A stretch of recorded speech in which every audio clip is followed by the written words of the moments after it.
Good evening and salutations, my GH fans. So, a couple of things before we get started.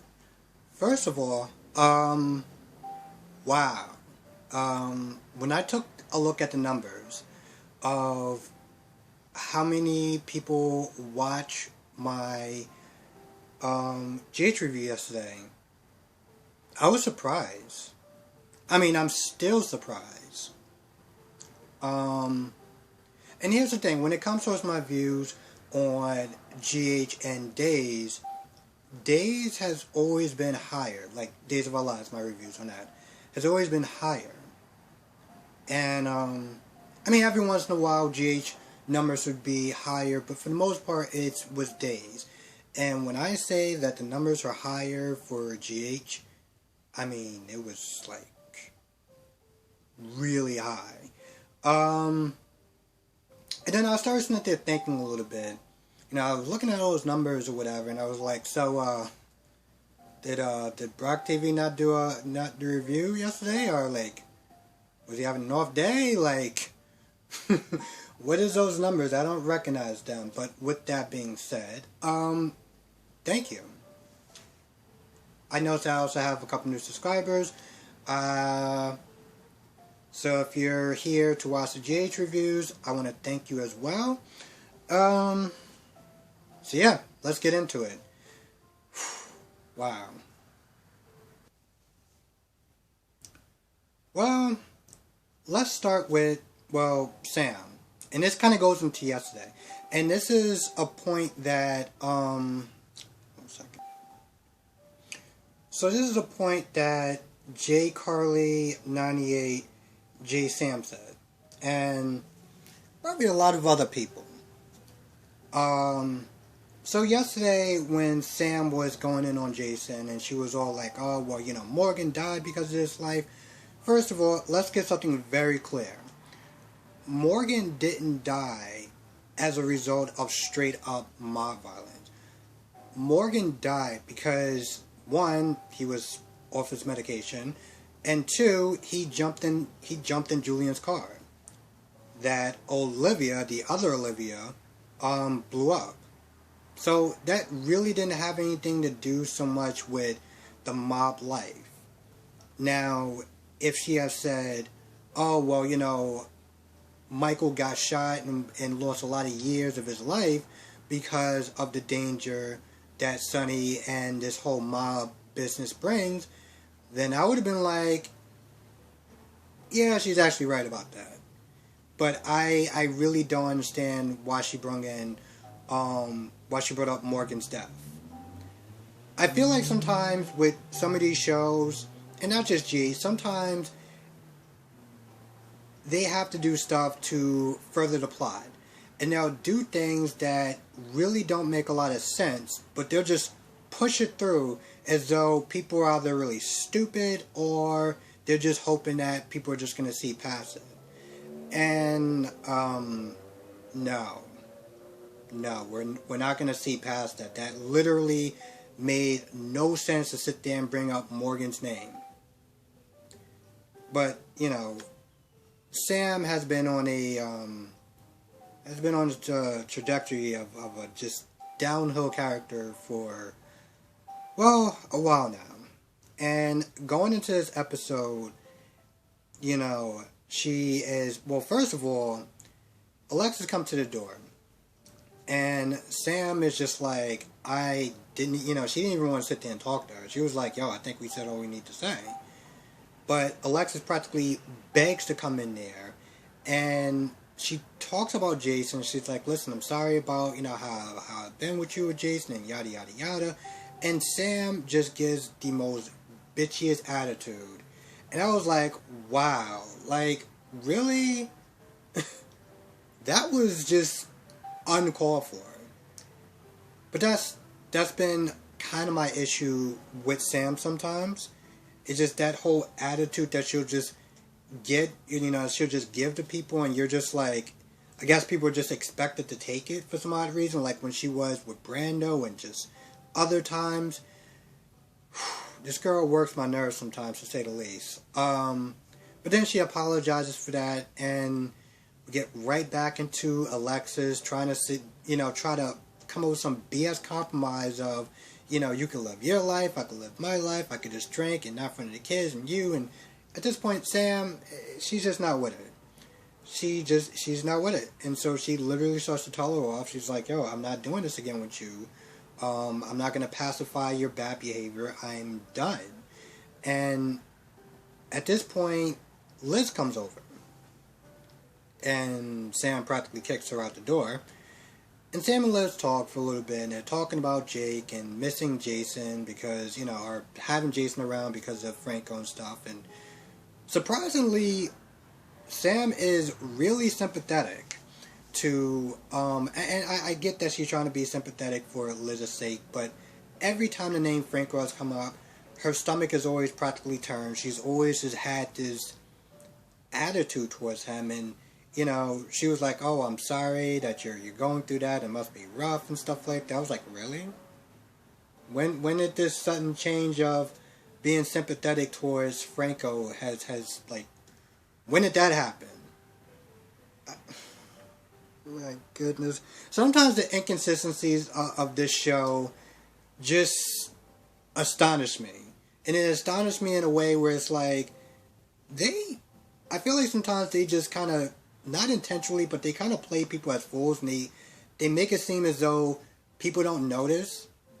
And I get it, you have a turnaround of people, you have people who've been watching the show for years, you have people that take breaks, you have people that just come on the show, so I get it. But for somebody like me who actually remembers the first episode that Sam has came on that show, literally a couple of days after Port Charles ended, it's like, come on, don't sit there and try to play me for a fool and act like I didn't notice that whole Sam is actually being sympathetic towards Franco and Liz when not that long ago she was literally getting so angry with Liz that I think Jake came down the stairs and was like, what was going on? And Sam didn't even bother to apologize for her being loud and probably waking him and probably the other boys up. But now, out of nowhere, we're just going to be extremely sympathetic. Okay, sure. But with that being said, Sam eventually does tell Liz that, they broken up. It's what's best for the kids, yada, yada, yada. We all know my feelings about that. That I am trying to see it from two different points of view. From the fact that she is a mother, things do change. And regardless of if she was okay with it before, she does have a right to sit there and change her mind with, the current situation is and how things are going now. On the other hand, yeah, you knew exactly what you signed up for when you decided to be with him. And I wouldn't have so much of a problem except for the fact that you did blindside him by just telling him at the last minute and being like, oh, well, nothing would change. Yeah, okay, sure. So they talk about it for a little bit, and, Sam is all like, oh, well, I want to sit there and, admire you for making the decision to leave Jason and be there for the kids. And then they sort of, I guess they kind of patch things up or whatever. Because, they've been enemies for years, and honestly, to tell you the truth, whenever I look in the comment section, I was like, man, they tear both of them apart. Especially Liz for some odd reason. I'm not going to really kind of dive into why, but let's just sit there and say when it comes towards the comment section on both of them, especially Liz, they really go in. But I guess they kind of, patch things up and decide to be somewhat on more friendlier terms and whatever, so that's the thing. Now let's talk about this whole Maxie, Peter, double wedding crap. Let's just kind of get this out the way. I don't know if, as far as couples is concerned, I don't think that people really care that much about Anna and Finn and Maxie and Peter. So the idea of actually throwing a double wedding, I guess, kind of works for some people, in the fact that you could just get one, you can kind of get them both out the way. You don't have to sit there and stick through both of them because, to be honest, I've noticed that a lot of people don't really like Anna and Finn, and they probably really don't like Maxie and Peter. with that being said, I'm not a fan of the double wedding. I feel like, listen, even if I'm not their biggest fans, let them have the proper wedding that they deserve. Let them have the proper attention that they deserve. Don't sit there and water down both of their weddings. It's like, oh, let's just get it out the way. And how weird is that? That, Peter and his mom are getting married kind of side by side. That's just weird. It's just weird. I don't know really how to describe it, but it's weird. And so with that being said, they visit, or they run into Finn, and somewhere along the line, Maxie brings up the double wedding and talk about how, Anna is totally okay with it. And so Finn is like, well, if she's okay with it, then I'm okay with it. I don't know why the hell he actually said that for. I know in these soap operas, because they say it's geared towards more women than men, that, when it comes towards weddings, it's pretty much about the groom, the bride. And I remember somebody else said that to me too, and I really disagree on that. I felt like he should have kind of voiced his opinion. If he didn't want that, he should have said so. But he just decided to go with Anna because they made Anna happy regardless of how he felt. I'm like, bro, it is your wedding too, but sure, whatever. So he agrees to it, and Maxie is over the moon about it, and I still think that that's a stupid plan, but whatever. So they run off, and they talked before. It was like Peter and Maxie talked before, but let's be honest. Does anyone really care about what they talked about before? I mean, I know it was about Lulu and how she missed her friend and stuff like that. And let's be very clear. For people who are just now watching this show, they weren't always best of buddies or whatever. They bumped heads more than one occasion. And throughout the years, they got friendlier and were best friends, but they didn't always start off that way. Anyway, so they're over the moon or whatever, and somewhere along the line, after Anna talks to, because here's the thing, Anna was sitting there trying to talk to Finn in the beginning about Maxie and her idiotic plan, but she couldn't get inchwise and anything because of Violet and what was going on with her. So, at some point they separated and then they got back together. This is after Anna, decided to take out Dante for coffee and try to see what was going on with him and was he actually okay. Just to get a good read on him, because let's be honest, Valentine's concerned about Dante and his mental state. I can't blame him.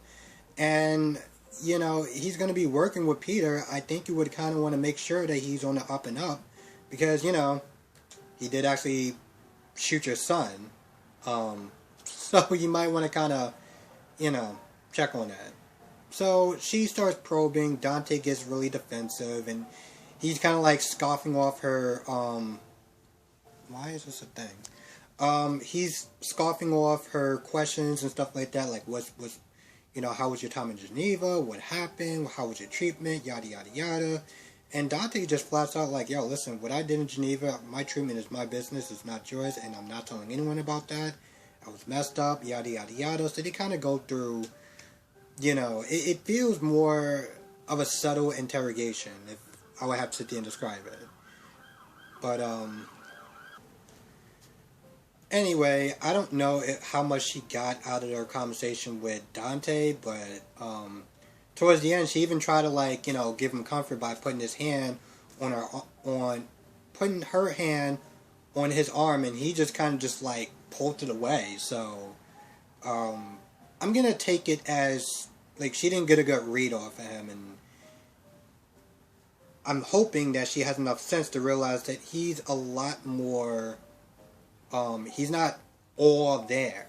But I guess we'll wait and see. So she comes back and talks to Finn, and Finn brings up the double wedding. They do this silly argument about it's your fault, it's your fault, it's your fault. I'm like, you know what? It's both of y'all fault. Alright? We're gonna say this right now. Acting like a bunch of damn children. It's both of y'all fault. Bro, you should have spoke up. And Anna, I don't care how excited she was. You didn't like that plan. You should have said something. You're a grown ass woman. Then. What else? Now, let's talk about, because this kind of all correlates. Tracy and Monica talk about Ned, his affair, how they're going to handle it. And first of all, they start blaming each other, which is just like, really? It's your fault, Monica. You should have kept a better track of it.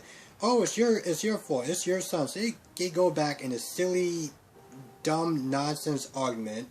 But I guess it's the Quartermain way. Whatever. So you go back and forth, and, you know, Tracy's like, listen, she's drunk, she could just say anything at any point in time. This is after she berates her, about how, you know, Alexis was nothing but trouble for Ned. I don't know if she was, I wasn't there for all that. But with that being said, she's just like, I'm gonna take care of myself. So, she goes to the Metro Court. I don't know why exactly she goes to the Metro Court. I guess she was probably going to see Olivia. But at the Metro Court, you know, Alexis is hitting the bottle. Probably could be 12 in the afternoon, and she's still hitting that damn bottle. Olivia comes over there, and she pretty much does a PSA message. You know, with your friends, you know, you're drinking this isn't just harming yourself, it's harming other people, yada, yada, yada. Alexis being defensive. No surprise there. At some point, Olivia's like, you know what, listen, this isn't working. She's not listening. But you know what? It's half my hotel. Yo, bartender. Yeah, she's done. And that just gets Alexis in a mood. So when Olivia walks away, Alexis walks up towards her, and she's like, yo, listen, let's just do it right now. So they start arguing a little bit. And, you know, Olivia's like, you know, we're just here for you, we're your friends, we just worried about you. And Alexis is like, listen, you need to handle yourself, you need to worry about yourself, and worry about your marriage. Now, I'm not gonna lie, part of me wants to laugh, because I'm like, you know, this whole thing was gonna come out sooner or later. And, it was gonna come out sooner or later. So Ned is going to have a big mess when he decides to, you know, take a day off from Days of Our Lives to come to Port Charles and handle the mess that he's made. And let's be honest, it is his mess. And so, yeah, I was like, you know what, listen, it was going to come out sooner or later. I'm just kind of glad the ball is rolling. And Tracy walks in and she's like, oh, crap. Because she knows at this point she is somewhat too late. I mean, the damage is already starting. I don't think it's a full-blown emergency yet. Because in the previews, I think Tracy tries to offer Alexis a job for some odd reason. Because reasons. And so I guess we're going to see. Not going to lie, they kind of had so many characters there, I actually had to start crossing off stuff off my notes just to make sure that I kind of covered most of them. So here's a question. This is when Franco and Scott, you know, goes to Geneva. And they're at the front desk, and they're talking to the receptionist, and they're like, you know, we have an appointment, we're here to see so-and-so, and this, you know, the receptionist is like, yeah, I got nothing in there, I got nothing for Franco, or Scott, or anyone seeing this doctor, and, yeah, he's pretty much just not seeing anyone anymore. It's the end of the day, he's not to be disturbed, and you don't have an appointment, so you gotta go.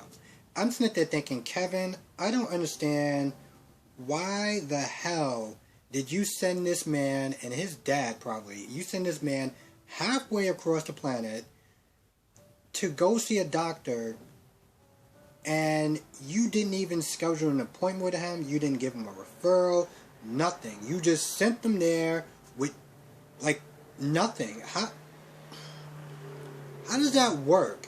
You know, the sad thing is that I expect better from Kevin to just send somebody halfway around the world to see a doctor that didn't even give him a referral or schedule an appointment or anything like that.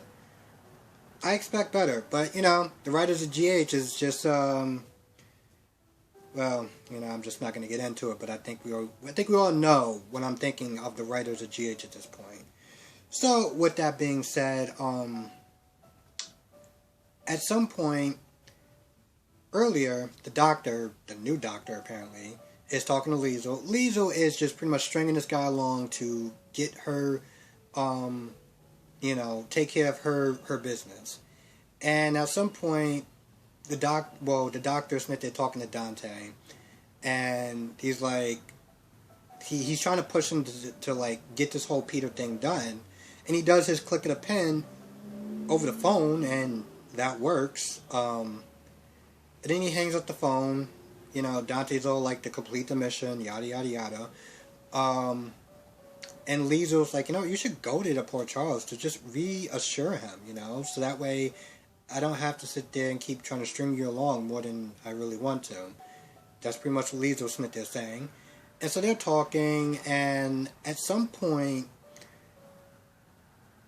because Franco makes his plea of the boys and being alive for the kids and to watch them grow and send them off to college, and you know, that good hopes and dreams speech. It's not a good hopes and dreams speech, but it's a heartfelt thing that this woman is like, you know what, listen, because at first she was like, yo, you gotta go. But once she heard Franco say what he said, she calls up the doctor, and Liesl realizes that it's Franco, and she's like, yo, you gotta help my friend.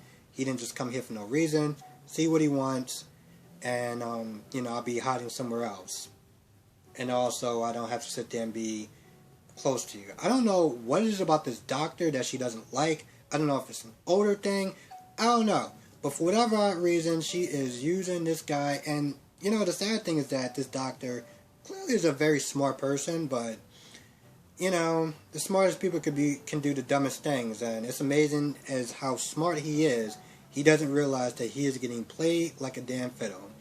So Franco finally meets his doctor, and before he even talks to him, I don't remember at some point, but he hears Peter's voice in his head again. And so when he's talking to the doctor, he's talking about his tumor, he's talking about him not going back to being the old Franco, and that's when the doctor looks at his files and realizes that it's SWB related, and so I don't know what that means, but he looks over his file, and I'm not going to lie, I don't really remember what happened next. I don't think anything happened next. He was just really talking to him. I just have a feeling that at some point he's going to realize that Franco has some information that could be useful towards the doctor, and he's going to try to use him in some sort of capacity. Now, at some point, Scott gets like really frantic, and Franco gets kind of annoyed, so he sends him outside. You know, just outside just to wait. Now, the receptionist is leaving, and she's like, yo, listen, I can't leave you unattended, so you gotta go too. And so she escorts Scott out the facility or whatever in the elevator, and they go, and then Liesl, you know, decides to start checking in and, you know, sneaking by the door and listening in to see what's going on with Franco. Well, Scott came back upstairs and he saw Liesl. So, yep. Busted. Which, I'm not going to lie, it didn't really surprise me at that point. Yep, and I think that's actually going to do it. It's so weird. I just really want to make sure I kind of remembered everything because it was a lot of people. Yes. So, with that being said, thank you so much for watching. I want to thank everyone who has been watching my videos. I want to thank the new people who have been watching my videos. And I want to thank the people who have been rocking with me, watching my videos, and commenting, because I do read all the comments. Every once in a while, I'll slip through the cracks, and I may not always respond. But for the most part, I do read through the comments. I like reading through the comments because I like hearing other people's perspectives. Because it gives me something to think about whenever I'm doing, the next review on the next episode of Days or GH or whatever. So I want to thank everyone who has been writing comments and stuff like that. Because that does help me as far as doing reviews and, something that I may miss. So, with that being said, I want to thank everyone who is watching my video right now. I know I'm saying thank you a lot, but I really do mean it. And with that being said, I'm going to go because I want to watch Baby Yoda on the Mandalorian. And with that being said, thank you so much for watching. Let me know what your thoughts are. Be safe, and I will catch you in the next video.